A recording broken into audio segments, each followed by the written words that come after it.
மூஞ்சில ஒரு உதைய விடுறாங்க. ஒரே உதவிட நம்ம வெஜிடாவோட மூஞ்சி முறையெல்லாம் உடைஞ்சு ரத்தத்தோட இங்கே இருந்து பறந்து போறாங்க.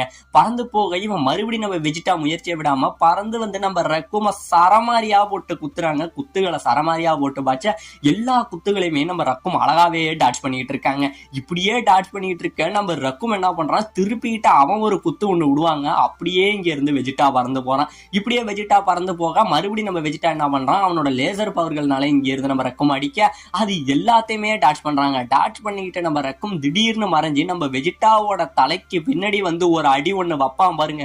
அந்த பயங்கரமான அடியில நம்ம வெஜிடா தண்ணிக்குள்ள முழுகி போறான்.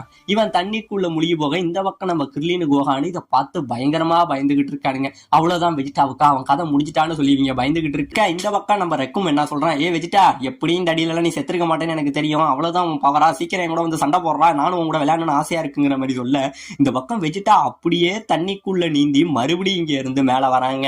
இங்க இருந்து மேல வந்தவன் நம்ம ரக்கும் மேல பறந்துகிட்டு இருப்பான் பாருங்க. அவன் யோசிக்கிறதுக்கு முன்னாடி இங்கே இருந்து பறந்தா அவனோட வயிற்றுல ஒரு குத்து குத்தி இங்கே இருந்து ஏர்ல தூக்கிக்கிட்டு போறாங்க.